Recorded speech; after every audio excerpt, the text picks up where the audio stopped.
Rain lashed against the windows of Duke Adrian Blackwood's study with such fury that Eleanor could barely hear her own heart breaking, though perhaps that was a mercy, for its rhythm had become a dirge of shame and desperation that threatened to unmake her entirely. The year was 1847, and London had never seemed so cold, so unforgiving, so utterly indifferent to the ruin of a woman who had once commanded its highest drawing-rooms as the Duchess of Wintermere, a title she could no longer claim, not here, not now, not in this moment of her greatest degradation. She stood before the Duke's mahogany desk, her hands clasped so tightly that her gloves strained against her knuckles, and introduced herself with words that tasted of ashes. "Mrs. Eleanor Grey, Your Grace." The lie hung between them like a shroud, and she wondered if he could see through the careful facade she had constructed, if he noticed the quality of her mourning dress despite its age, the aristocratic bearing she could not quite suppress, no matter how she tried to diminish herself. Adrian Blackwood regarded her with eyes the color of a winter storm, cold and remote, assessing her with the detachment one might afford a piece of furniture being considered for purchase, and perhaps that was precisely what she had become, a commodity, a transaction, a fall from grace so complete that the woman who had once opened Parliament balls now negotiated the terms of her own moral surrender. "The arrangement is simple, Mrs. Grey," he said, his voice devoid of warmth, each word precisely articulated as though emotion were a language he had forgotten how to speak. "You will reside in my townhouse, maintain discretion, and be available at my convenience. In return, you will receive an allowance sufficient for your needs." He named a sum that would indeed save her late husband's estate from the creditors who circled it, like carrion birds, enough to preserve what little remained of the Ashford legacy, though it could never restore her honor. Eleanor forced herself to nod, to accept, to sign the document he slid across the desk toward her, and as the pen moved across the paper, she felt herself splitting in two, the Duchess of Wintermere who had once been, and Mrs. Eleanor Grey who must now be. "I understand, Your Grace," she whispered, and the formality of the address was almost laughable given what she had just agreed to become, what desperation had driven her to accept. Adrian's expression remained unchanged, granite-hard and utterly impenetrable, and she wondered what manner of man could proposition a woman with such clinical detachment, what sorrows or cruelties had carved away his capacity for warmth until only this cold efficiency remained. Outside, the rain continued its relentless assault, as though the very heavens wept for what she had done, and Eleanor thought of her late husband Thomas, whose gambling had brought her to this precipice, whose love had been genuine, even if his judgment had been catastrophically flawed. "You will begin tomorrow evening," Adrian said, already turning his attention to other papers on his desk, dismissing her as though she were a matter concluded, a problem solved, nothing more than an arrangement sealed. Eleanor curtsied. Old habits died hard, even in the midst of degradation, and turned toward the door. Each step away from her former life and toward this new, shameful existence, carrying with her the terrible knowledge that she had chosen survival over honor, necessity over dignity, and that the Duchess of Wintermere had ceased to exist the moment Mrs. Eleanor Grey had been born. The following evening arrived with the inevitability of an execution, and Eleanor found herself standing before the townhouse on Grosvenor Square, with a single trunk containing what remained of her dignity, and the carefully curated wardrobe of a woman who must appear respectable enough to belong to a duke, yet humble enough not to draw unwanted scrutiny from society's ever-watchful eyes. The house itself rose before her, like a monument to austere elegance, all clean lines and restrained grandeur, its facade revealing nothing of the man within or the shameful arrangement that had brought her to its threshold. And as the door opened to reveal a butler whose face betrayed not the slightest flicker of judgment or curiosity, Eleanor understood that this household had been trained to maintain the same cold detachment that characterized its master. "Mrs. Grey," the butler intoned, and the false name sounded almost obscene in its ordinariness, stripping away centuries of Ashford lineage with two simple syllables. "His Grace has instructed that you be shown to your chambers. I am Winters. Should you require anything, you need only ring." The interior of the house matched its exterior perfectly, beautiful in a severe, controlled manner, with none of the warmth or personal touches that made a house a home, as though Adrian Blackwood had deliberately excised anything that might suggest emotion or vulnerability from his surroundings. Eleanor followed a maid named Mary up the grand staircase, past portraits of Blackwood ancestors who seemed to stare down at her with knowing disapproval, their painted eyes witnessing her shame across the centuries, and she wondered if somewhere in Windermere House her own portrait still hung, a ghost of the Duchess she had been, before desperation had reduced her to this. The room to which she was shown was larger and more luxurious than she had anticipated, a sitting room adjoining a bedchamber, both decorated in shades of cream and gold, elegant yet impersonal, like a very fine hotel suite, designed for someone who would never truly belong. "His Grace takes his meals in the dining room at 8. Ma'am," Mary offered, her tone carefully neutral, neither warm nor cold, the perfect calibration of a servant who understood the delicate nature of her mistress's position. "He has asked that you join him this evening." The hours until dinner stretched before Eleanor like a sentence yet to be served, and she occupied them by unpacking her meager possessions and steeling herself for what was to come, trying not to think of the last time she had prepared for an evening meal, when she had been a duchess in her own right and not a purchased companion, when her presence at a table had been a privilege granted rather than an obligation fulfilled. When she finally descended to the dining room, Adrian was already seated, reading correspondence as though she were of no more consequence than the soup course, and when he finally acknowledged her presence with a brief nod, his expression remained as impassive as it had been in his study the previous evening, offering no warmth, no reassurance, nothing to suggest that this arrangement was anything other than what it was, a transaction, cold and commercial, stripped of any pretense of affection or regard. Throughout the meal, their conversation remained painfully formal, confined to topics of such studied neutrality that Eleanor felt as though she were dining with a particularly distant acquaintance, rather than the man who now, by virtue of their arrangement, held claim to her person and her future. And as she retired to her chambers afterward, alone and untouched, she realized with a terrible clarity that this might be worse than if he had simply treated her as the mistress she had agreed to become, this limbo between proprieties. This performance of respectability layered over fundamental indignity,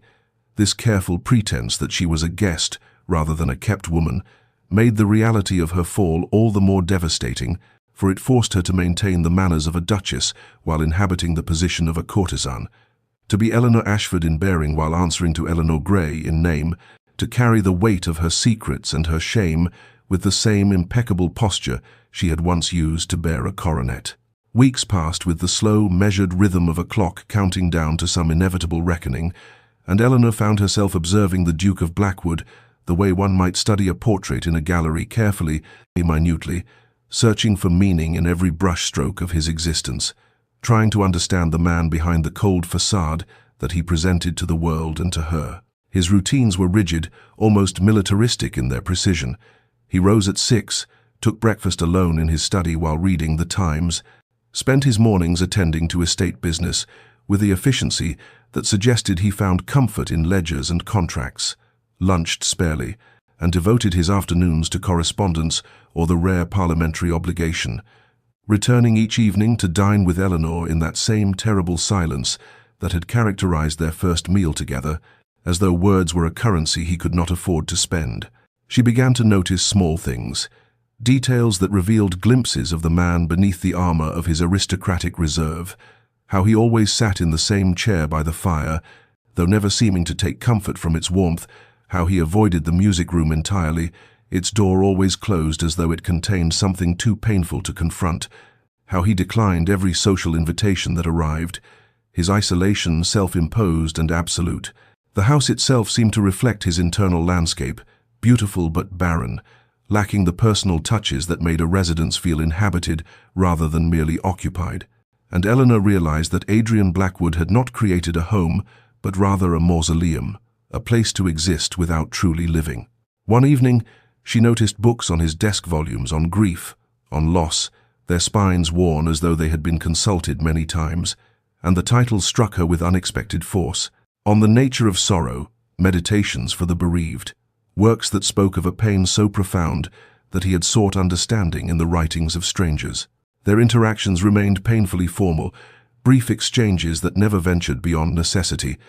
yet she sensed something beneath his coldness a hurt so deep that he had constructed walls not to keep others out, but to keep himself contained, to prevent whatever anguish he carried from spilling forth and consuming him entirely. During their dinners, Eleanor would watch him across the candle-lit table and see the tension in his jaw, the way his hands would occasionally clench as though fighting some internal battle, and the moments when his gaze would drift to the empty chair at the table's head, and his expression would shudder even further, and she understood with growing certainty that she was not the only one haunted by ghosts, not the only one performing a role while hiding a deeper truth. Sometimes, in the quiet hours of the afternoon when she thought herself unobserved, she would find him standing at the window of his study, staring out at nothing, his posture suggesting such profound loneliness that her heart ached for him, despite the circumstances that bound them, despite the shameful nature of their arrangement, despite everything that should have made compassion impossible. The servants moved through the house with careful quiet, as though they too understood that their master preferred silence, and from their careful avoidance of certain topics, their gentle handling of particular rooms, Eleanor pieced together a narrative of loss, though its specifics remained maddeningly unclear, only that something had broken in Adrian Blackwood, some fundamental part of him had been damaged beyond repair, and he had chosen to live among the ruins rather than attempt to rebuild. And she wondered what tragedy could transform a man so completely, what sorrow could freeze a heart so thoroughly that even basic human warmth became impossible, and whether anything or anyone could ever thaw the winter that had settled over his soul. Eleanor discovered the library quite by accident on a grey afternoon, when restlessness had driven her to explore the corridors of the townhouse more thoroughly than propriety might have allowed, and when she opened the door to what she had assumed was another unused parlour, she found instead a sanctuary that took her breath away, floor-to-ceiling shelves laden with volumes that spoke of a collector's passion rather than a decorator's attempt at gentility, leather-bound editions arranged with obvious care, works spanning centuries and subjects, from philosophy to poetry, from ancient Greek to contemporary novels, and for the first time since entering this house, Eleanor felt something other than shame and sorrow, felt instead a stirring of genuine pleasure at the prospect of intellectual companionship, even if only with the silent company of books. She began spending her afternoons there, careful to disturb nothing, reading volumes of Wordsworth and Shelley, losing herself in verse that spoke of nature's consolations and beauty's fleeting permanence, and it was in this pursuit that Adrian found her one evening when he returned earlier than usual from his parliamentary obligations, and the expression on his face when he entered the library and saw her curled in the window seat with a volume of Keats held something she had not seen before, surprise, certain, but also a flicker of something that might have been interest or perhaps recognition, as though he had discovered something unexpected in a place he thought he knew completely.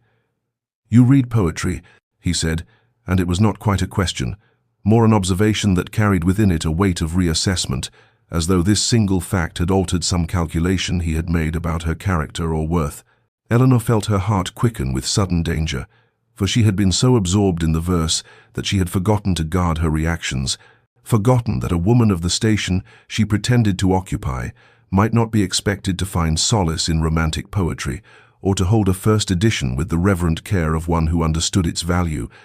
and she chose her words with desperate caution, keeping her voice light and her accent carefully neutral. "I find comfort in beautiful words, Your Grace," she replied, closing the book gently and rising from the window seat, aware that she should perhaps apologize for the presumption of using his library without permission, yet unable to summon the proper contrition when surrounded by such treasures. "I hope I have not overstepped." Adrian moved closer, his gaze falling to the volume in her hands, and something in his expression softened almost imperceptibly, a subtle shift that transformed his austere features into something more human, more accessible. "Keats," he observed, and then, with what might have been the beginning of conversation rather than mere acknowledgement, "Do you have a favorite passage?" The question hung between them like an offered hand, an invitation to connection that Eleanor desperately wanted to grasp, yet knew she must navigate with exquisite care, for her education had been that of a Duchess, comprehensive and classical, and she could discourse on Keats with the fluency of one trained from childhood in literature and the arts. "But Mrs." Eleanor Grey, a woman of uncertain background kept by a duke, should perhaps not possess such refined sensibilities, and so she chose her response carefully, offering insight enough to be truthful, yet restrained enough to maintain her disguise. "I find his understanding of beauty's transience deeply moving," she said quietly, allowing herself this much honesty, "how he captures both the joy of the moment and the sorrow of its passing." For a long moment, Adrian studied her with an intensity that made her pulse race, and she wondered what he saw. Whether her carefully constructed facade had slipped, whether he perceived the aristocrat beneath the pretense, but then he nodded slowly and said, "You may use the library whenever you wish, Mrs. Grey," and the formality of the address stung, even as the permission it granted filled her with gratitude, and as he turned to leave, Eleanor felt the air between them charged with something new, a recognition that perhaps they were both more than they appeared, both hiding depths that their circumstances had forced them to conceal, and she understood with a mixture of hope and terror that something had shifted between them. Some first crack had appeared in the walls they had both constructed, and she did not know whether to welcome this development or fear it, for connection carried with it the risk of revelation, and revelation would destroy everything. Autumn arrived with its characteristic melancholy, painting the city in shades of amber and rust, and as the leaves began their slow descent from the plane trees lining the square outside Adrian's townhouse, Eleanor found herself gathering fragments of understanding about the man who kept her, pieces of a puzzle whispered by servants who had grown comfortable enough with her presence to let certain truths slip in unguarded moments, how the late Duchess had been vibrant and beloved, how her death 3 years prior in childbirth, along with the infant son who had lived only hours, had transformed the Duke from a man known for his warmth and engagement with society into this austere, isolated figure who moved through his own home like a ghost haunting the corridors of his former life, how he had closed the nursery and the music room where his wife had played pianoforte each evening, how he had withdrawn from everything that had once brought him joy, as though happiness itself had become a betrayal of those he had lost. Understanding dawned with the weight of revelation, reshaping everything Eleanor had observed into a narrative of profound grief rather than mere coldness, and she found herself looking at Adrian with new eyes during their silent dinners, seeing not the distant aristocrat who had purchased her companionship, but a man so thoroughly broken by loss that he had armored himself against any possibility of feeling again, and her heart, which she had tried so carefully to guard against any attachment that might complicate her already impossible situation, softened with a compassion that felt dangerous in its intensity.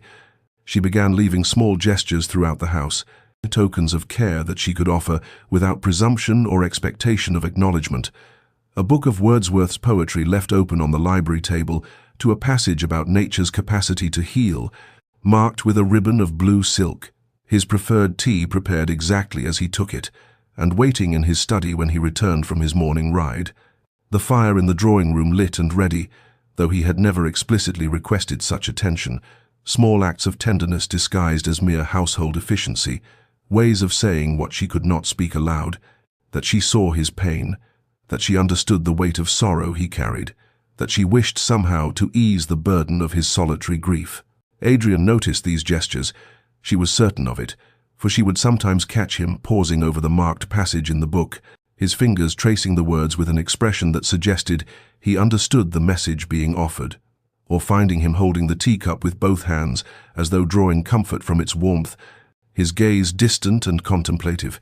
but he said nothing, maintained the formal distance that had characterized their arrangement from the beginning, and Eleanor respected his silence, even as she continued her quiet campaign of care. Understanding that for a man who had lost everything, accepting kindness might require more courage than he yet possessed, the autumn deepened, and with it came a subtle shift in the atmosphere of the house, something indefinable but present nonetheless, as though the air itself had become less heavy, the silences less oppressive, and Eleanor found herself wondering whether healing might be possible even in the most unlikely of circumstances, whether two people bound by an arrangement born of desperation and grief might nevertheless find in each other some measure of solace, some reminder that life continued even after loss, that the heart could survive its breaking and perhaps, given time and tenderness, might even learn to open again. Though she pushed such thoughts away as soon as they formed, reminding herself that she was living a lie, that her deception made any genuine connection impossible, that she was destined to lose whatever fragile understanding they were building, once the truth of her identity inevitably came to light. And yet still she continued her small gestures, unable to stop herself from caring for this wounded man, even as she knew that caring would only deepen the pain that awaited them both. The invitation arrived on heavy cream paper, embossed with the crest of the London Charitable Society, and when Adrian informed Eleanor that evening, over their customary silent dinner, that his attendance at the annual charity ball was unavoidable, given his position on the board, she felt her blood turn cold with a fear that had nothing to do with their arrangement and everything to do with the world she had left behind. The world that still existed just beyond these walls, where she had hidden herself away in shame and desperation. And when he added, with something in his voice that suggested the request cost him some internal struggle, that he would like her to attend as well, though not publicly, that she might observe from one of the private boxes reserved for guests who preferred discretion, she understood both the peculiar honor he was extending and the terrible danger such an evening represented. For the charity ball was the crown jewel of London's social season, attended by every member of the aristocracy, including those who had known her as the Duchess of Wintermere, including Lady Catherine Pemberton, who had been her closest friend before widowhood, and debt had driven Eleanor into hiding, including Lord Hartley, whose sister had married Eleanor's late husband's cousin, and who would certainly recognize her despite any attempt at disguise, and yet she could not refuse without raising Adrian's suspicions, could not explain why a woman of uncertain background would fear attendance at such an event, and so she agreed with a nod and a murmured thank you that concealed the rising panic threatening to choke her. The evening of the ball arrived too quickly, and as Eleanor's maid dressed her in a gown of deep sapphire silk that Adrian had commissioned without consulting her, she studied her reflection with the detached assessment of a woman preparing for battle, noting how the intervening months had changed her, how grief and stress had sharpened her features and added shadows beneath her eyes that even the most skilled application of powder could not entirely conceal, hoping desperately that these changes might be enough to protect her identity, that the former Duchess of Wintermere might remain hidden beneath the facade of Mrs. Eleanor Grey. And when they arrived at the grand ballroom blazing with candlelight and filled with the glittering assembly of London's finest families, Eleanor retreated immediately to the shadowed private box Adrian had arranged, her heart hammering as she recognized face after face, voices carrying up to her refuge with their gossip and laughter, the orchestra playing the same waltzes she had danced to in what felt like another lifetime, and she pressed herself against the wall farthest from the balcony's edge, trying to become invisible while her former world spun and glittered below, and it was then that she saw Lady Catherine holding court near the refreshment tables, saw Lord Hartley approaching Adrian with extended hand and political conversation, saw the dangerous proximity of her two lives threatening to collide, and when Lady Catherine began moving toward the staircase that led to the private boxes, Eleanor felt genuine terror grip her, felt the careful structure of lies she had built threatening to crumble, and she must have made some sound of distress because suddenly Adrian was there, having apparently noticed her absence from the box's edge, and for the first time since their arrangement began, she saw genuine concern in his eyes rather than mere distant politeness, saw him notice her pallor and trembling hands, and he moved closer with a question forming on his lips, just as Lady Catherine's voice echoed from the corridor outside, and Eleanor knew with terrible certainty that everything was about to unravel. The carriage ride back to the townhouse passed in weighted silence, broken only by the rhythm of hooves on cobblestone, and Eleanor could feel Adrian's gaze upon her in the darkness, could sense the questions forming behind his careful assessment of her distress, and when they finally entered his study and he poured them both brandy without asking whether she wished it, she knew the reckoning she had dreaded was beginning, knew that her performance at the ball had revealed too much of what she had worked so desperately to conceal, and when he finally spoke, his voice carried none of its customary distance but instead a quality of genuine curiosity edged with something that might have been concern. "You moved through that ballroom as though you belonged there," he said quietly, studying her over the rim of his glass. Not as someone observing a foreign world, but as someone who knew it intimately,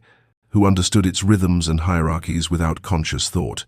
And when Lady Catherine passed, you recognized her, did you not? I saw it in your face. the flash of familiarity and fear. Eleanor's hands trembled as she set down her untouched brandy, her mind racing through possible explanations that might satisfy his curiosity without revealing the truth. And she settled on a careful half-truth, one that contained enough honesty to be believable while protecting the core deception upon which her entire position in his house rested. "I was not always as you see me now," she managed, keeping her voice steady through sheer force of will. "Before my circumstances changed, I lived in proximity to such society, observed it closely,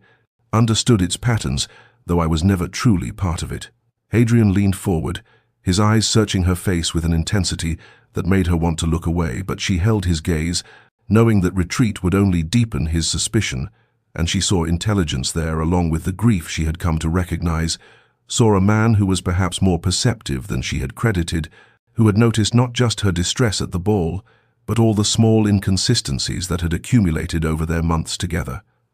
"You speak as they do," he continued, his tone thoughtful rather than accusatory, with the precise diction and educated vocabulary of someone raised among the aristocracy. "You carry yourself with a bearing that suggests years of deportment training. You referenced obscure poetry and classical literature with the ease of someone who received an extensive education. And tonight, when you thought yourself unobserved before the panic took you, I saw you assessing the ballroom with the critical eye of someone who had attended 100 such events." She could feel the walls she had constructed beginning to crumble, and could feel the desperate need to flee, warring with an equally powerful desire to confess everything, to lay down the burden of deception and throw herself upon whatever mercy he might possess. But fear held her tongue, because confession meant losing not just this arrangement that had saved her from debtor's prison, but also these months of unexpected companionship, these evenings of quiet conversation, these small moments of connection with a man who had somehow, despite all her intentions to remain detached, become important to her in ways she had never anticipated. "My education was unusual for someone of my circumstances," she offered carefully. "My father believed in learning regardless of station, invested in tutors he could ill afford, hoped I might improve my position through knowledge and refinement. And this at least was partially true, for her father, the Earl of Ashford, had indeed believed passionately in education, though he had provided it as birthright rather than aspiration." And Adrian listened with an expression that suggested he heard both what she said and what she left unspoken. And when he finally responded, his voice had softened in a way that pierced her defenses more effectively than any accusation. "I think there is far more to your story than you feel able to share," he said quietly, "and I find myself wanting to know it, wanting to understand the woman who has brought small lights into this house of shadows, who leaves poetry marked at passages about healing and prepares tea with thoughtful care, and who looked tonight as though she faced her own past like a spectre she could not escape." And Eleanor felt tears threatening because his kindness was somehow more difficult to bear than suspicion would have been, felt the growing attraction between them like a physical force in the room, dangerous and undeniable, and she knew with terrible certainty that she was falling in love with a man who did not know her true name, who would feel betrayed and deceived when the truth inevitably emerged, and yet she could not seem to stop the momentum of feeling, could not armor her heart against his gradual transformation from cold employer to someone who might, impossibly, be becoming a friend. 3 days passed after their conversation in the study, 3 days in which Adrian seemed to retreat behind his walls of formality, while Eleanor existed in a state of suspended dread, knowing her half-truths had satisfied him only temporarily, knowing that her carefully constructed facade grew more fragile with each passing moment. And then on the 4th evening, as she sat in the drawing-room pretending to read, while her mind spun with anxiety about the future and regret about the past, Adrian entered with something wrapped in cloth beneath his arm, and there was an uncertainty in his bearing that she had never witnessed before, a hesitation that made him seem younger somehow, more vulnerable. And when he spoke her name, Eleanor, not Mrs. Grey but Eleanor, with a softness that made her heart contract, she set aside her book and turned to face him with questions in her eyes. "I have been thinking about our conversation," he began, moving closer but maintaining that careful distance that always existed between them, that space charged with unspoken attraction and impossible circumstance, "about what you said regarding your education. your exposure to literature and refinement, and I realized that in all these months, I have treated this arrangement as merely transactional when you have offered something far more valuable than the terms we agreed upon. You have offered companionship to a man who had forgotten what such connection felt like, small kindnesses that asked nothing in return, and I wish to acknowledge that, with something more personal than the cold courtesy I have shown.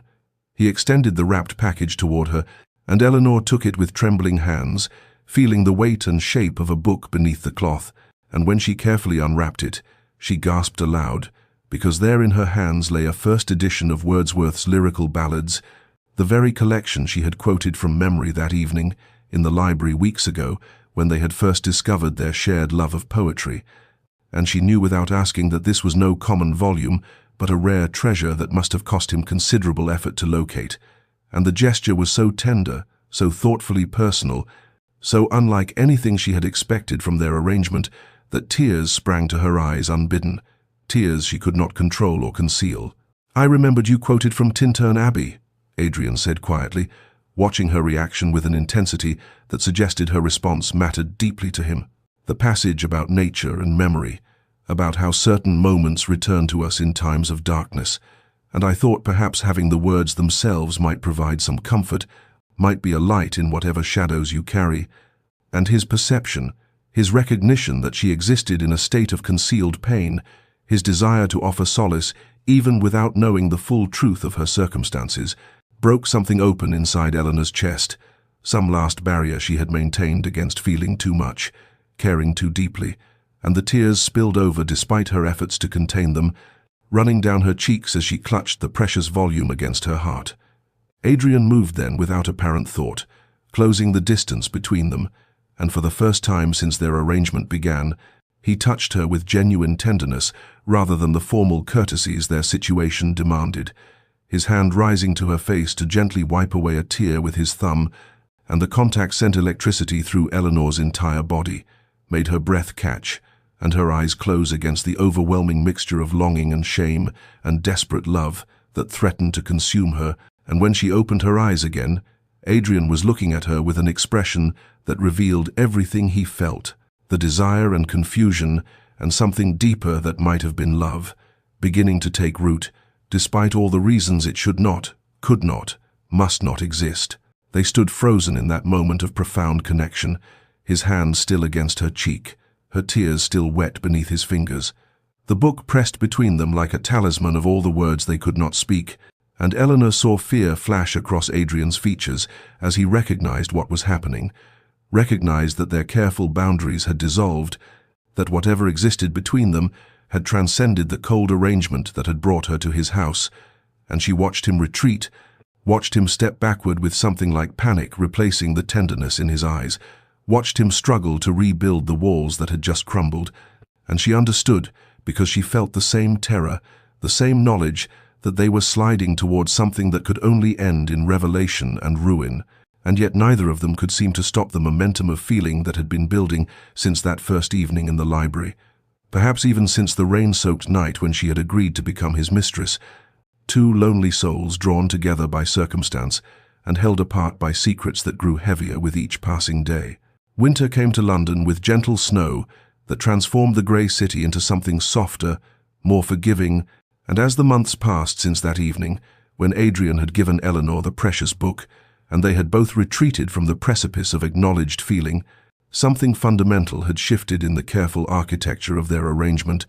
had transformed it into something neither of them had names for, but both recognized in the quiet evenings they now spent together in the library, and in the chess games that stretched late into the night, with their easy conversation flowing around strategic moves, in the way Adrian had begun to smile, rare and precious expressions that illuminated his features and made Eleanor's heart ache with tenderness and guilt in equal measure. They had fallen into rhythms of companionship that felt almost like marriage without its name, almost like love without its declaration, and Eleanor found herself existing in a state of bittersweet happiness, shadowed always by the knowledge that this fragile peace rested on foundations of deception, that every moment of genuine connection was also a moment of betrayal, that the man who now looked at her with warmth and something that might be affection did not know her true name, did not know that she was not Mrs.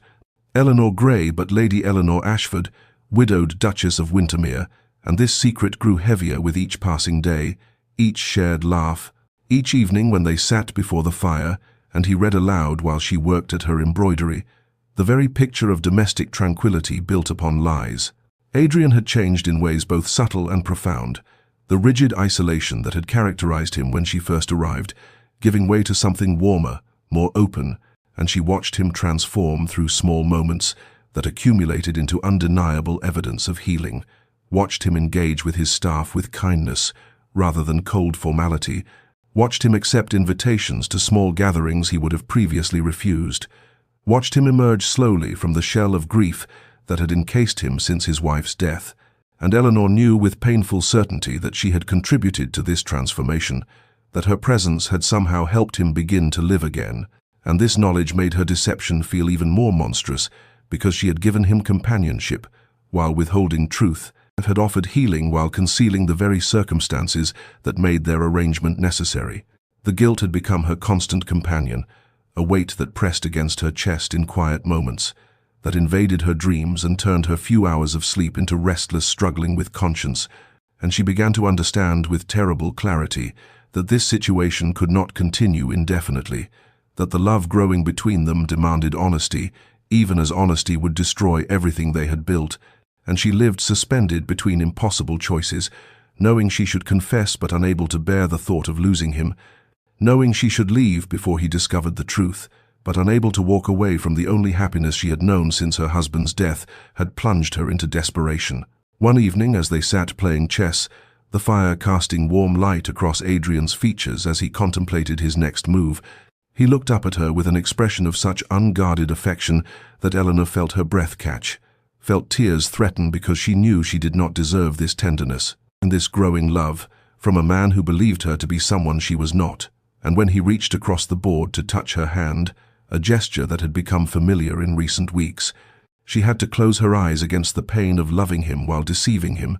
and in that moment she understood with absolute certainty that she could not sustain this double existence much longer, that the reckoning she had been dreading was inevitable, that winter's gentle snow would give way to spring, and with it would come either confession or discovery, either courage or catastrophe, and she could no longer predict which path her cowardice or her conscience would ultimately choose. The letter arrived on a morning when frost painted delicate patterns across the windows, and Eleanor had been sitting in the breakfast room with Adrian, sharing the comfortable silence that had become their morning ritual, when the footman entered with the post, and among the usual correspondence was a cream envelope addressed in a hand Eleanor recognized with sickening immediacy, and she felt the blood drain from her face as she reached for it with trembling fingers, trying to maintain composure even as panic rose in her throat, because she knew what this letter would contain, knew that her creditors had finally tracked her to Adrian's townhouse, and when Adrian asked with concern if she was unwell, noting the sudden pallor of her complexion, she could only shake her head mutely and excuse herself with some fabricated need for privacy, retreating to her chambers, where she broke the seal with shaking hands and read the words that confirmed her worst fears. Mr. Thornbury, the chief creditor handling her late husband's debts, wrote with cold precision that he had discovered her current location through inquiries among London society, that he was aware of her arrangement with the Duke of Blackwood, that unless she produced the outstanding sum of £8,000 within 1 week's time, he would be forced to pursue legal action that would necessarily involve exposing her true identity and circumstances, and the implicit threat was clear as crystal. He would reveal to Adrian and to all of society that his mistress was in fact the Duchess of Wintermere, that she had entered into their agreement under false pretenses, and that she was not the respectable widow of modest means she had claimed to be, but an aristocrat who had fallen so far as to trade her body for financial survival, and this exposure would destroy not only Eleanor, but would bring scandal upon Adrian's house, would make him the subject of society's mockery and speculation. It would attach shame to a man who had already endured so much grief and isolation. Eleanor sat on her bed, clutching the letter, as her mind raced through impossible calculations, knowing she had no way to procure £8,000 in a week's time, knowing that the terms of her arrangement with Adrian provided for her immediate needs, but not for such an extraordinary sum. knowing that she could not possibly ask him for this amount without explaining why she needed it, and thus revealing the very deception that this payment was meant to conceal, and she understood with terrible clarity that she had arrived at the crisis point she had been dreading since the moment she had first presented herself at Adrian's door as Mrs. and Eleanor Grey, that her web of lies had finally become unsustainable, that she faced a choice between confession and flight, and between throwing herself on Adrian's mercy and disappearing before the scandal could touch him. For hours she remained in her chambers, unable to eat or think clearly, alternating between desperate schemes to raise the funds and fatalistic acceptance that her situation was hopeless, and as afternoon faded toward evening, she heard Adrian's footsteps in the corridor, heard his quiet knock and concerned inquiry about whether she was ill, and she called through the door that she merely needed rest, her voice breaking on the lie because she knew she was already beginning her withdrawal from him, already starting the process of severing the connection that had become more precious to her than her own life, and she listened to his footsteps retreat with a grief so profound it felt like dying. That night Eleanor made her decision with a heart that felt already broken beyond repair. She would leave before the week was out, would disappear, without explanation rather than force Adrian to witness her ruin or be touched by its scandal, would spare him the knowledge of her deception and the pain of her betrayal, and though this choice meant losing the only happiness she had known in years, though it meant never seeing his face again, or hearing his voice, or experiencing the gentle warmth of his growing affection, she told herself it was the only honorable course remaining to her, the only way to protect him from the consequences of her desperate choices. And as she began in secret to gather her few possessions and prepare for departure, she wept for what might have been if she had only had the courage to tell him the truth from the beginning, if she had only trusted that his capacity for understanding might extend even to circumstances as dire and shameful as hers.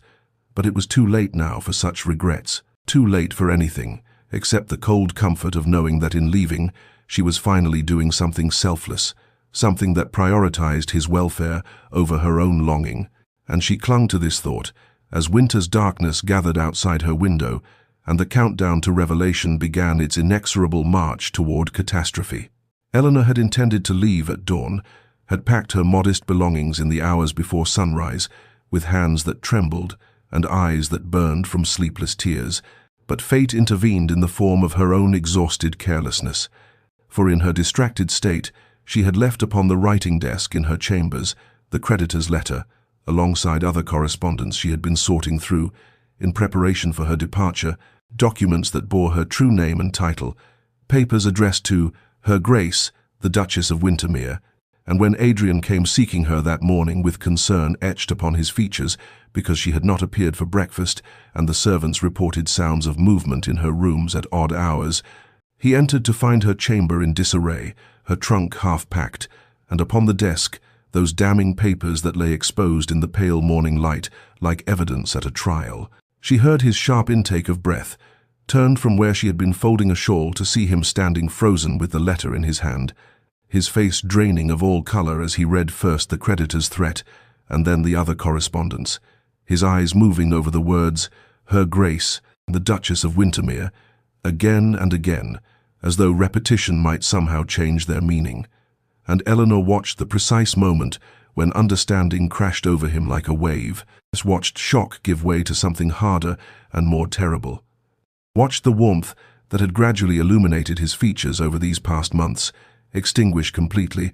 replaced by an expression of such profound betrayal that she felt her heart shatter even before he spoke. Duchess, he said, and the single word fell between them like a stone into still water, sending ripples of devastation outward,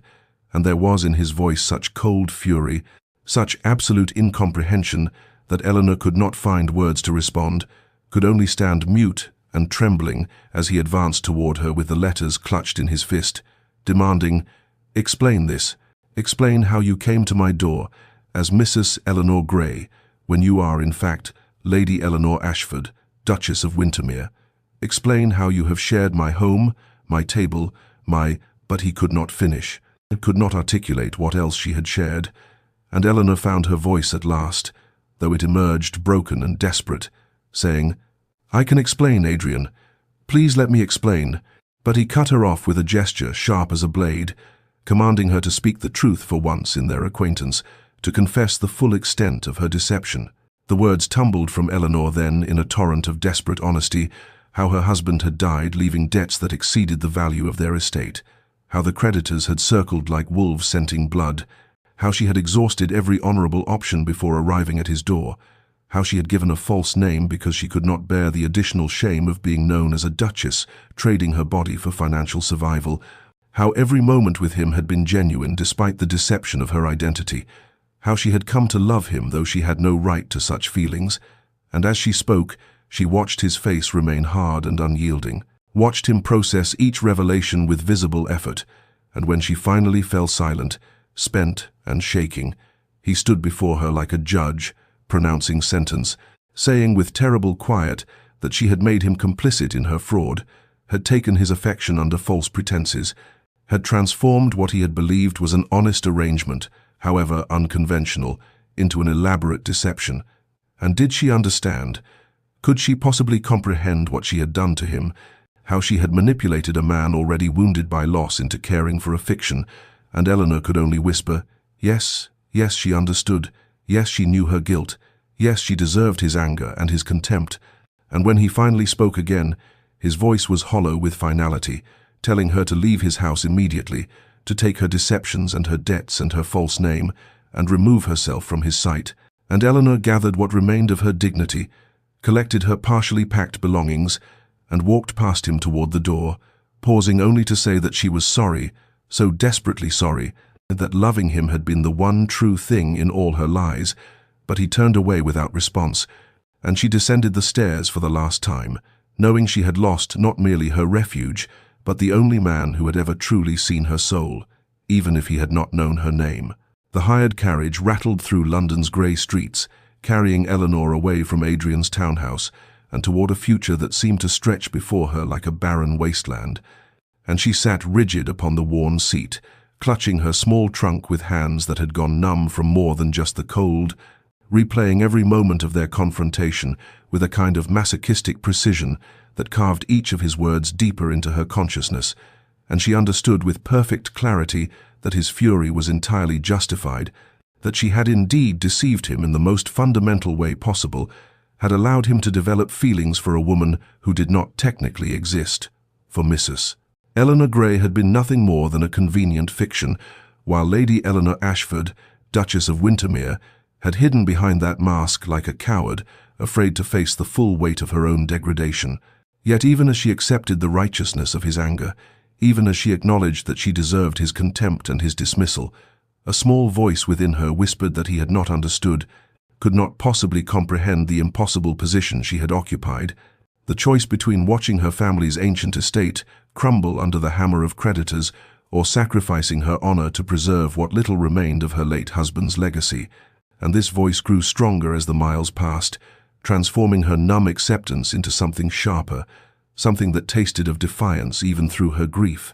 Because had she not warned him from the very beginning that she came to him out of desperation? Had she not made clear that her circumstances were dire even if she had concealed their full extent? And could he not see that a woman presenting herself as a widow of modest means, seeking such an arrangement, was by definition already fallen, already ruined? And what difference did a title make to the fundamental transaction they had agreed upon in his study on that rain-soaked evening that now felt like a lifetime ago? The contradiction tore at Eleanor as the carriage approached the coaching inn where she would arrange transport back to Wintermere, the crumbling estate she had fought so desperately to preserve and would now inevitably lose, and she found herself caught between defending her choices and condemning them,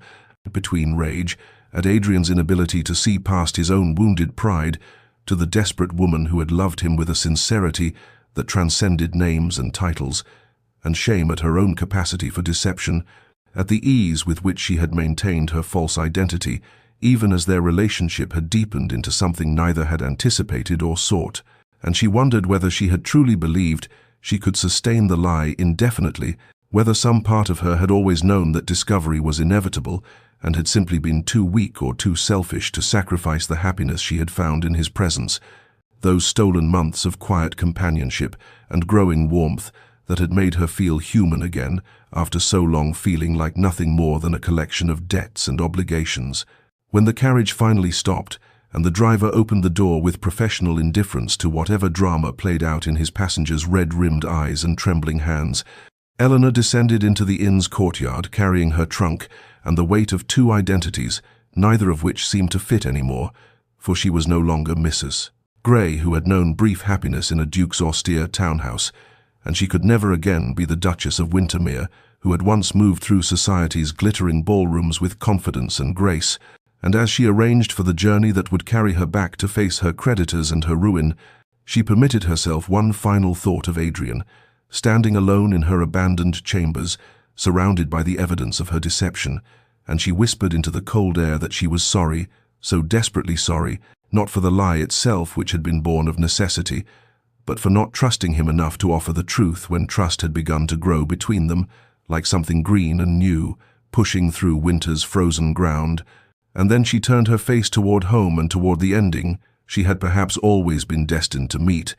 believing with the certainty of the condemned that she had lost not merely her refuge but her last chance at redemption and love. The townhouse seemed to expand in Eleanor's absence, its rooms stretching into vast spaces that echoed with silence and accusation, and Adrian moved through them like a ghost haunting his own life, finding her presence in every corner despite her physical departure. In the book left open upon the library table at a passage she had been reading, in the teacup still sitting beside the chair where she had taken her morning tea just days before,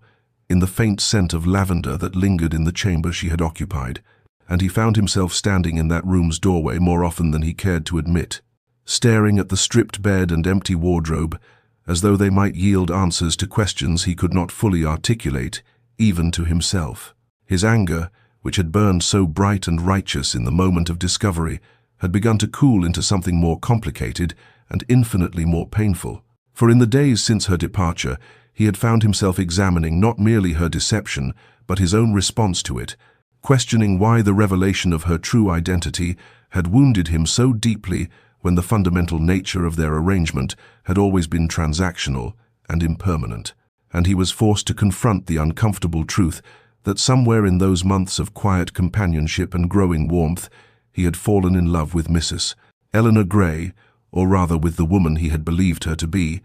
and the discovery that she was, in fact, Lady Eleanor Ashford, Duchess of Wintermere, should logically have elevated rather than diminished her in his estimation.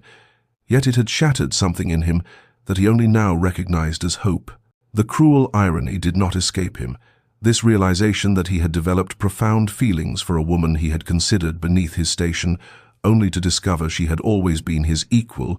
that he had found unexpected joy in what he had believed was a simple arrangement with a desperate widow of modest means, only to learn that the desperation was real, but the circumstances far more complex than he had imagined,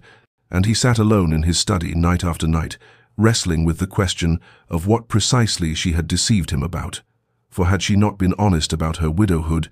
had she not made clear her desperate circumstances even if she had concealed their full extent, had she not given herself to their arrangement with a sincerity that had gradually transformed it into something neither had anticipated, and was it truly the deception of her name and title that had wounded him, or rather the fact that she had not trusted him enough to offer the truth when trust had begun to grow between them? Adrian found himself remembering moments with painful clarity, the way she had guarded her speech in those early weeks, occasionally allowing educated phrases to slip through before catching herself,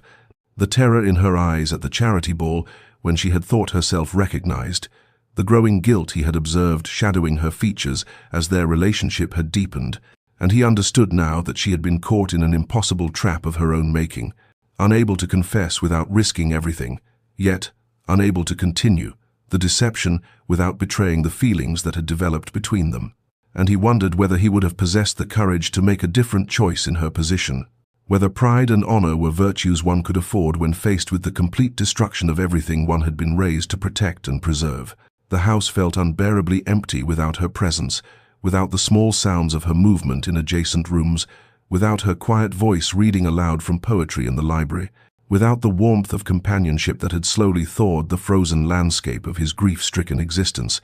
And Adrian was forced to acknowledge that Eleanor Grey, or Eleanor Ashford, or whatever name she chose to bear, had given him something he had believed lost forever when his wife had died,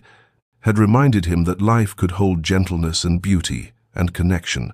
and he had repaid her gift with fury and condemnation and exile, and the shame of his own harsh judgment began to weigh upon him more heavily than any deception she had practiced. Windermere rose before Eleanor like a monument to everything she had failed to preserve, its ancient stones weathered and crumbling in places where funds for repair had long since vanished, its gardens overgrown with weeds that choked the roses her mother had planted decades before, its windows dark and empty, like the eyes of something that had died slowly over many years, and as the hired carriage deposited her at the estate's entrance with her single trunk, containing everything she had left in the world, she felt the full weight of her defeat settle upon her shoulders, like a physical burden that made even breathing require conscious effort. The house was cold, for she had dismissed most of the staff months earlier, when she could no longer pay their wages, keeping only Mrs. Hewitt, the elderly housekeeper who had refused to leave despite Eleanor's inability to compensate her properly, and that loyal woman met her at the door with tears streaming down her weathered face and arms that wrapped around Eleanor with a fierce protectiveness that made something crack in the careful composure she had maintained throughout the journey from London, and she wept then, against Mrs. Hewitt's shoulder, as she had not permitted herself to weep in Adrian's presence, great heaving sobs that seemed to tear themselves from somewhere deep within her chest, where she had locked away all the accumulated grief and shame and desperate love that had nowhere else to go. The days that followed passed in a kind of numb preparation for the inevitable, for the creditors' letters had grown increasingly threatening, and she knew that within weeks they would arrive to catalogue and claim everything. The furniture that had belonged to her family for generations, the portraits of ancestors who gazed down from the walls with expressions that seemed to judge her failure,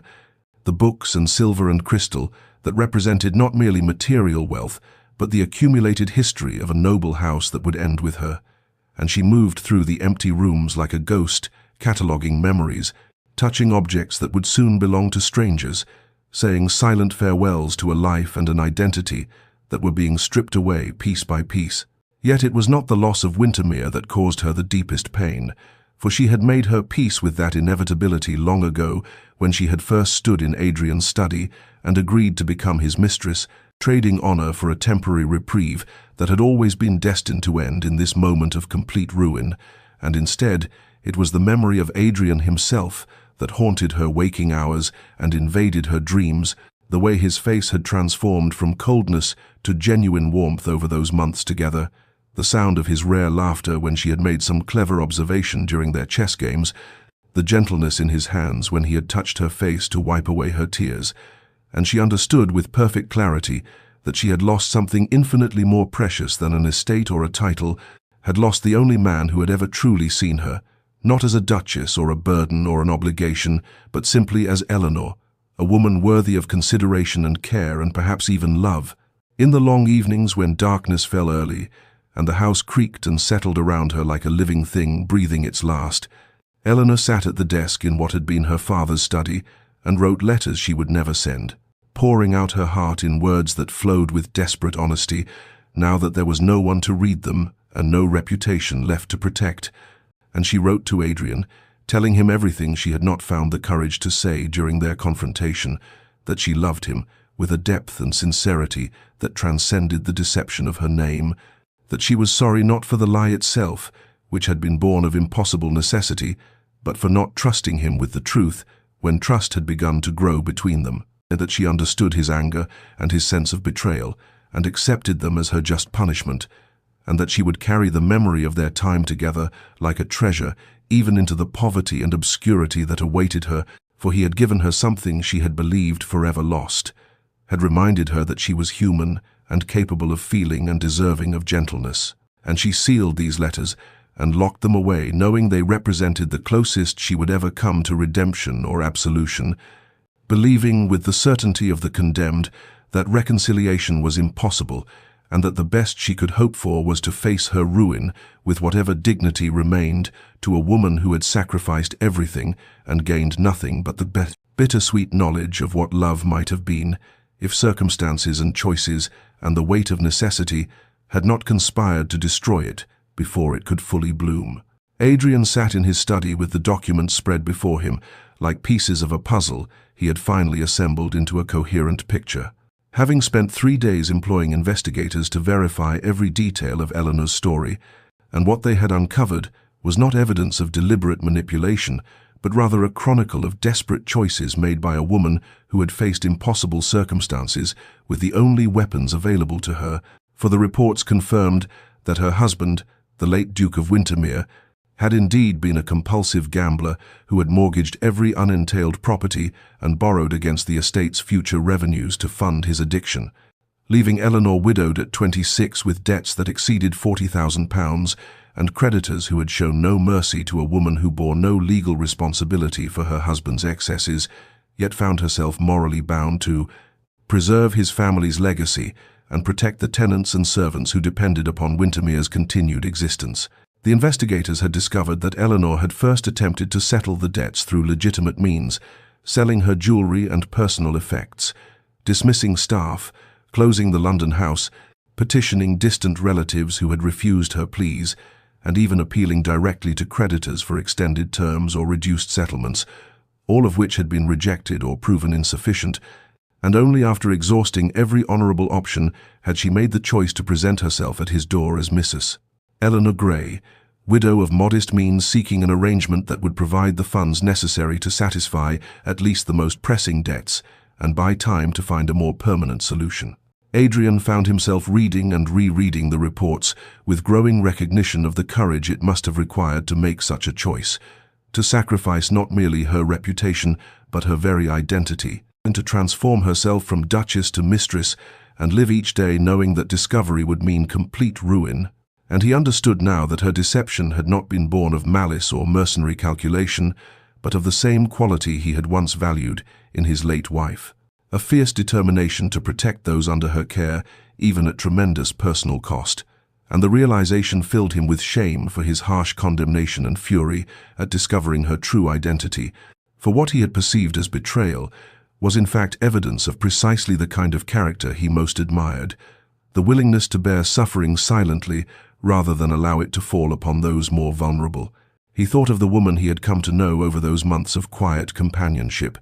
the way she had brought warmth and gentleness into his frozen existence, the sincerity of her responses to his rare moments of openness, the authenticity of her tears when he had given her that book of poetry, and he recognized that nothing about their relationship had been false except the name she had offered and the circumstances she had claimed, for the woman herself had been entirely real, her feelings genuine, her transformation of their transactional arrangement into something deeper, as unexpected to her as it had been to him, and he understood with sudden clarity that in condemning her deception he had committed a far greater sin, had rejected love itself, because it had arrived wrapped in circumstances that offended his pride and challenged his assumptions about station and propriety. The decision, when it crystallized in his mind, came with the force of absolute conviction, for he recognized that he stood at a crossroads where he could choose either to cling to wounded pride and righteous anger, or to pursue the woman who had somehow managed to resurrect his capacity for love, despite all his defenses against it. And the choice was not difficult at all once he acknowledged that Eleanor Ashford, Duchess of Wintermere, was the same woman who had sat across from him during chess games and read poetry aloud in his library and looked at him with eyes that held both hope and fear in equal measure. And if he allowed pride to rob him of the chance to build something real with her, then he was a greater fool than her late husband had been. And so Adrian summoned his solicitor and his banker and set in motion plans that would either salvage everything or demonstrate conclusively that some mistakes, once made, could indeed be corrected if one possessed sufficient determination and resources and the courage to risk one's heart a second time, despite the pain that came from its first breaking. The morning broke grey and heavy over Wintermere, rain threatening in clouds that gathered like witnesses to an execution, and Eleanor stood in the great hall watching through the window as carriages began arriving, each one bearing men in dark coats who carried ledgers and documents that represented the final accounting of everything she had failed to preserve. And she had dressed carefully in her plainest black gown and had arranged her hair simply, had removed even her mother's pearls because soon she would own nothing, and there seemed a cruel irony in wearing jewels to one's own dispossession. And Mrs. Hewitt hovered nearby with tears already streaming down her face, knowing that by day's end the house would be sealed, and they would both be turned out into a world that had little mercy for women without means or protection. The creditors assembled in the drawing room that her grandfather had commissioned, their voices a low murmur of calculation and anticipation, and Eleanor forced herself to enter with her head held high, to greet each man with the courtesy her mother had taught her. Even as they appraised the paintings and furnishings with eyes that saw only monetary value, and the chief creditor, a thin man named Pemberton, whose nose seemed designed for looking down at those he considered beneath him, cleared his throat and began reading from his ledger the catalogue of debts and the proposed schedule of seizure, his voice droning on with numbers that had long since ceased to hold meaning for Eleanor, who understood only that the sum total of her failure was being reduced to pounds and shillings. While the rain began pattering against the windows like tears, the house itself was weeping. She had just resigned herself to signing the documents that would formalize her surrender when the sound of hoofbeats on gravel cut through Pemberton's recitation, rapid and urgent, and every head turned toward the windows as a magnificent black carriage bearing a ducal crest pulled up before the entrance, with a precision that suggested the driver had made this journey with singular purpose, and Eleanor felt her heart lurch painfully in her chest, because she recognized that crest had seen it on correspondence and seals during those months in London. And before she could fully process what Adrian's arrival might mean, the door to the drawing room opened, and he stood framed in the doorway, his coat damp from rain, his dark eyes sweeping the assembled creditors before settling on Eleanor with an expression that held determination and something else she dared not name for fear of the hope it might ignite. Adrian moved into the room with the commanding presence of a man accustomed to being obeyed, his solicitor and banker following like attendants in a royal procession, and he addressed Pemberton with a voice that carried the weight of absolute authority, stating that he was there on behalf of Her Grace the Duchess of Wintermere to settle all outstanding debts in full immediately, and the effect of his words was electric, creditors straightening in their chairs, Pemberton's thin mouth falling open in shock, Eleanor's own breath catching in her throat as Adrian's banker began producing bank drafts and promissory notes backed by the Duke of Blackwood's personal fortune, sums so staggering that even Pemberton seemed momentarily stunned into silence before his professional instincts reasserted themselves, and he began examining the documents with trembling hands that betrayed his eagerness to conclude a transaction that would see him and his associates paid in full with interest. Eleanor watched as if observing a scene in which she had no part, her mind unable to reconcile the reality of Adrian standing in her ancestral home, settling debts that totaled more than most men would earn in several lifetimes, and she wanted to protest, to refuse this extraordinary gesture, to maintain whatever shreds of pride remained to her, but the words would not come because beneath the shock and confusion there was a question growing larger with each passing moment, a desperate need to understand why he had come, what this meant, whether his presence represented merely the settling of accounts or something infinitely more significant. When the last document had been signed and the creditors dismissed with instructions to submit any additional claims to Adrian's solicitor within the week, when the drawing room had emptied and they stood alone with rain now falling steadily beyond the windows, Eleanor finally found her voice and asked the question that her heart demanded she know despite her fear of the answer, asked why he had done this, why he had paid debts that were not his responsibility, why he had come at all after she had deceived him so completely, and Adrian crossed the space between them with steps that seemed to measure not merely physical distance, but the emotional chasm that had opened between them during their last painful encounter,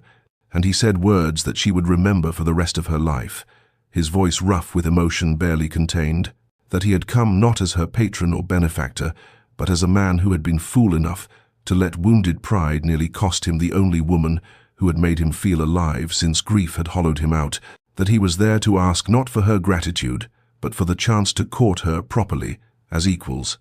As the Duke of Blackwood pursuing the Duchess of Wintermere, and Eleanor felt tears spilling down her face as he continued, his hand reaching up to cup her cheek with the same gentleness he had shown that night. He had given her poetry, asking whether she might find it possible to forgive his harshness and his blindness and his failure to see that the woman he had fallen in love with was precisely the same woman standing before him now, regardless of the name she had and offered or the circumstances that had brought her to his door.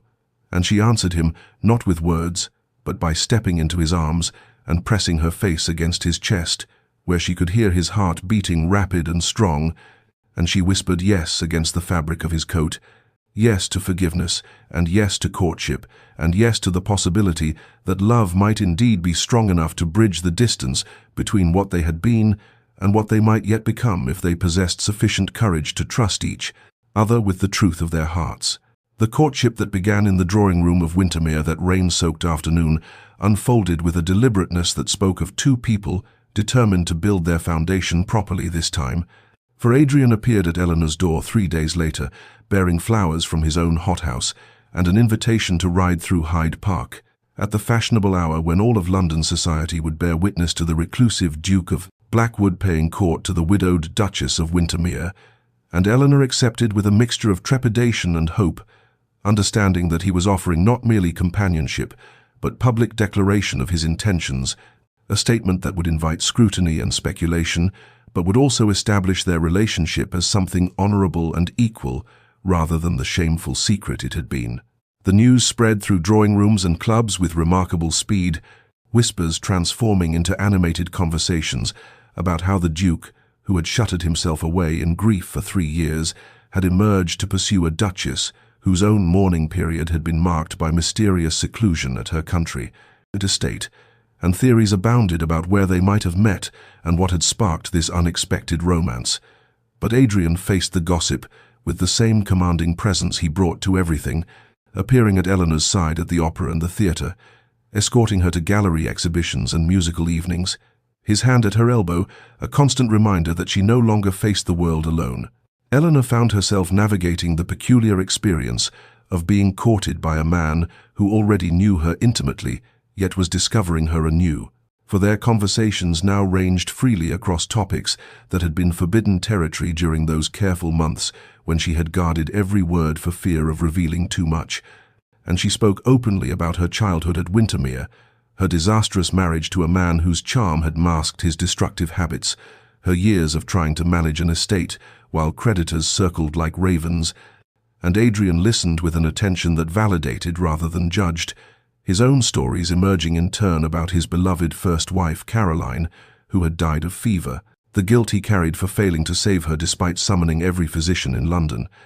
the way grief had calcified around his heart until Eleanor's presence had begun the slow work of thawing what he had believed permanently frozen. They walked through the restored gardens at Windermere on an afternoon when spring seemed to be considering its arrival, buds tight on branches and the air carrying the first hints of warmth after winter's grip, and Eleanor confessed the shame she still carried about their arrangement, the nights she had lain awake, hating herself for the choice she had made even as she found herself falling in love with him. And Adrian stopped on the path and took both her hands in his and told her that he carried his own shame, for he had treated her as a possession to be acquired rather than a person deserving of respect, had maintained emotional distance as a form of protection that was in truth only cowardice, had judged her harshly for deception when his own behavior had created circumstances that made honesty impossible, and this mutual vulnerability, this willingness to acknowledge their failures and fears, created an intimacy far deeper than physical passion ever could. The weeks passed with a gentleness that felt like healing, chess games in her library where they debated strategy and philosophy, afternoons spent reviewing estate accounts together, as Adrian offered insights gleaned from managing his own properties, evenings at small dinner parties, where they presented themselves as a couple, and Eleanor rediscovered the pleasure of conversation with equals who treated her as Duchess rather than charity case, and through it all ran the growing certainty that what they were building together was not merely romance but partnership, not simply courtship, but the foundation of a life that would honor both their pasts while creating something entirely new. And Eleanor felt herself transforming from the desperate woman who had stood in his study, offering herself for money, into someone who understood that her worth had never been determined by her circumstances, but by her courage in facing them, and she recognized that Adrian had undergone his own transformation, emerging from his fortress of grief to risk his heart again, because love, when it arrived, demanded courage far greater than the comfort of remaining safely numb. Spring arrived at Windermere with the tentative beauty of a promise being kept, daffodils pushing through earth that had seemed permanently frozen, apple blossoms opening like small declarations of faith, and the gardens that Eleanor's grandfather had designed began revealing themselves again after years of neglect. Each restored bed and pruned hedge, a testament to the possibility of renewal, and it was in this garden on an afternoon when the air carried the scent of lilac and the warmth of genuine hope that Adrian asked Eleanor to walk with him along the paths where she had played as a child, and she sensed something significant in his manner, a nervousness that seemed uncharacteristic of the commanding duke who faced society's scrutiny with such assurance. And when they reached the rose arbor that her mother had loved, where climbing flowers were just beginning to show their first tight buds, Adrian stopped and turned to face her with an expression that held such tenderness and vulnerability that Eleanor felt her breath catch in anticipation of words she hardly dared hope to hear. He took both her hands in his thumbs brushing across her knuckles with the gentleness that had become his habit, and he began speaking in a voice that trembled slightly with the weight of what he was offering, telling her that he had spent 3 years believing himself incapable of loving again, had constructed walls around his heart that he thought impenetrable, had resigned himself to a half-life of duty and obligation without joy or connection. And then she had arrived in his study that rain-soaked evening, and gradually, without his permission or awareness, he had begun dismantling those walls brick by brick through her courage and her resilience, and the fierce intelligence that shone through regardless of the circumstances that had brought her to him, and he acknowledged his own failures with an honesty that moved Eleanor to tears, confessing that he had been blind to her worth, had judged her by circumstances rather than character,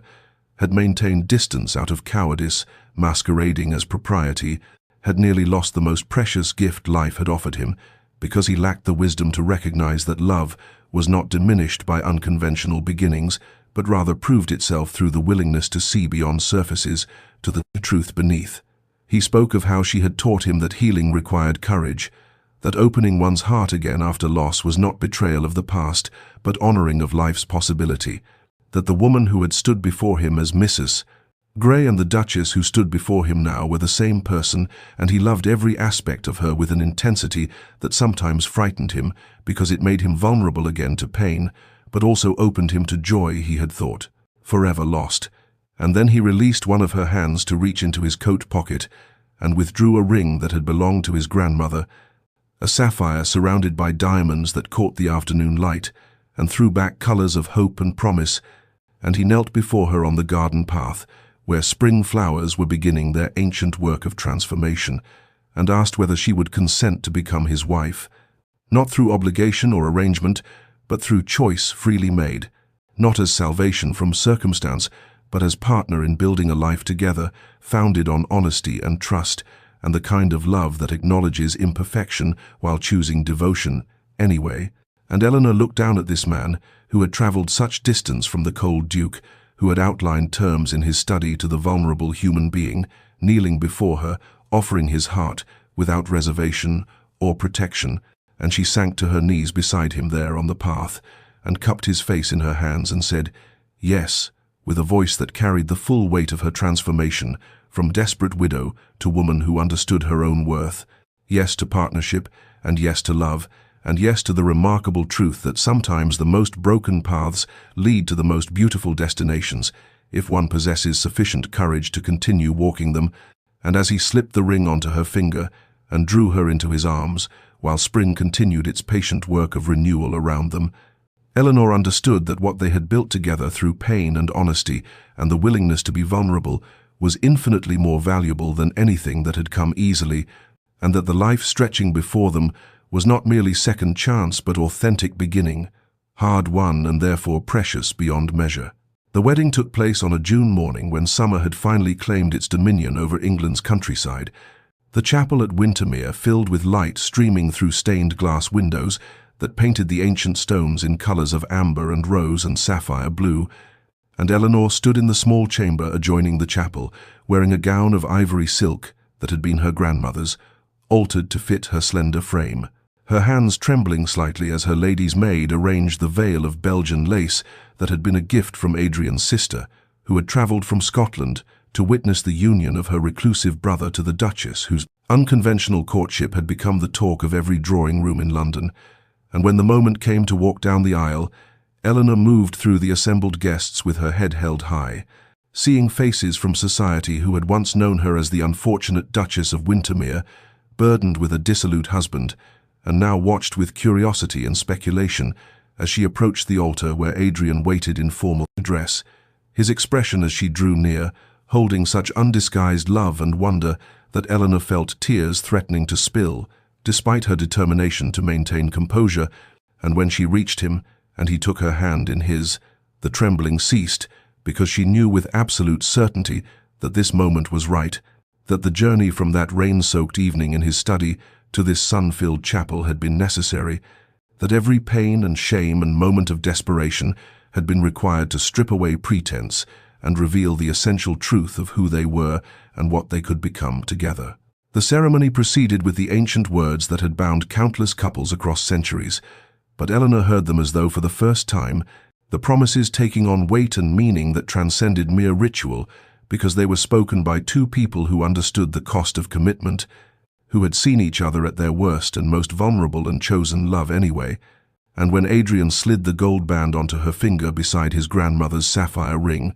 his voice was steady and certain as he pledged himself to her in sickness and health, in prosperity and adversity, forsaking all others until death should part them.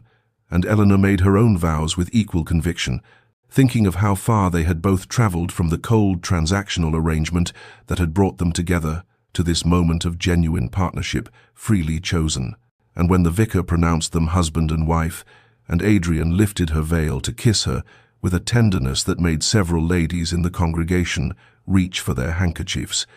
Eleanor knew that she was no longer the desperate widow who had sacrificed her dignity for survival, but a woman who had discovered that redemption was possible, that the shame of her choices could be transformed into wisdom, that falling from grace sometimes meant descending far enough to find solid ground upon which to rebuild with honesty as foundation. The wedding breakfast that followed in Wintermere's restored dining room was intimate despite the 40 guests who had gathered to witness the union of the Duke of Blackwood and the Duchess of Wintermere. Society's curiosity evident in the careful observations and polite questions that sought to understand how this romance had developed, and Eleanor navigated the scrutiny with grace born of hard-won self-acceptance, no longer fearing judgment because she understood that her worth was not determined by others' opinions, but by the courage she had shown in facing impossible circumstances and the authenticity with which she had ultimately chosen love and over pretense. And Adrian remained at her side throughout the celebration, his hand finding hers beneath the table during toasts that praised their happiness and speculated delicately about the swift courtship, his eyes meeting hers with shared understanding that they alone knew the full truth of their story, and that truth was theirs, to keep or share as they chose, a privacy that felt like protection rather than secrecy, because it was founded on honesty between them rather than deception of the world. And as evening approached, and guests began departing with wishes for their happiness and thinly veiled curiosity about where they would spend their wedding night, Eleanor stood with her husband in the garden where he had proposed and looked back at Wintermere glowing golden in the sunset light, and understood that she had not merely saved her ancestral home, but had created within it the possibility of genuine happiness, that the estate was no longer a burden to be carried alone, but a foundation upon which to build a shared future. And when Adrian drew her close and asked whether she was content, she answered with absolute truth that she was more than content, she was transformed, and that transformation had required every painful step of the journey, from the woman who had stood in his study, selling herself for money, to the wife who stood in her garden, beloved and cherished, and finally, wonderfully, home. 5 years had passed since that June wedding at Wintermere, and the estate that had once stood as monument to desperation and decay now thrummed with the particular vitality that comes from being truly lived in and loved, the gardens perpetually filled with the laughter of children as 3-year-old Catherine chased her older brother Henry through the rose arbor where their parents had become engaged, while in the nursery the newest addition to the Blackwood family, baby Thomas, slept peacefully under the watchful eye of a doting nurse, and Eleanor stood at the window of the library, watching her children play while her hand rested on her slightly rounded belly that held the secret of a 4th child, not yet announced even to Adrian, and she marveled at how completely her life had transformed from that rain-soaked evening when she had stood in a duke's study and bargained away her dignity for survival, understanding now that what had seemed like her lowest moment had actually been the beginning of a journey toward authenticity and love that she could never have imagined in her desperation. And when Adrian entered the library and wrapped his arms around her from behind, resting his chin on her shoulder as they watched their children together, Eleanor leaned back against him and felt the solid certainty of a happiness that had been earned through pain and honesty and the courage to be vulnerable, their unconventional beginning, having become not a source of shame but rather the foundation of a marriage built on acceptance and understanding of each other's flaws and strengths. And she knew that Adrian had been similarly transformed from the cold recluse who had isolated himself in grief to a man who smiled freely and loved deeply, and had learned that opening one's heart required far more courage than protecting it, but offered rewards beyond measure. And as evening approached and they gathered their children for dinner in the dining room where family portraits now included their own likenesses, Eleanor felt profound gratitude for the circuitous path that had led her here, for the desperation that had forced impossible choices, for the shame that had taught her strength, and for the man who had looked beyond circumstances to see her worth and had given her the gift of seeing it herself. Dear listener, perhaps you have heard this story and judged harshly the choices made in moments of desperation. Perhaps you have wondered how a duchess could fall so far, or how an arrangement so transactional could transform into love so true. But consider that we are all of us more than our worst moments, that circumstances sometimes force choices that seem unthinkable until we face them ourselves, and that redemption is always possible for those brave enough to be honest about their failures and open enough to accept love, despite feeling unworthy of it. For Eleanor and Adrian discovered what many never learn, that true intimacy requires the courage to be seen completely, flaws and all, and trusted anyway, that love is not diminished by unconventional beginnings, but rather proves itself through the willingness to build something authentic from broken pieces, and that sometimes we must descend to our lowest point before we can find the solid ground upon which to construct lives of genuine meaning and connection. So look beneath the surfaces of those you encounter. Remember that everyone carries private struggles and makes impossible choices in moments of crisis. Trust in the possibility of second chances and the transformative power of love offered without judgment, and know that the paths that seem most broken often lead to the most beautiful destinations, if we possess sufficient courage to continue walking them with honesty as our compass and vulnerability as our strength. And may you find in your own life the grace to forgive yourself for choices made in desperation, the courage to be authentic, even when pretense seems safer, and the wisdom to recognize that love, when it arrives, is worth every risk required to embrace it fully. May your nights be peaceful, your heart be open, and your journey lead you home to yourself and to those who see you truly and love you anyway. Until we meet again in another story, rest well, and remember that transformation is always possible for those brave enough to begin.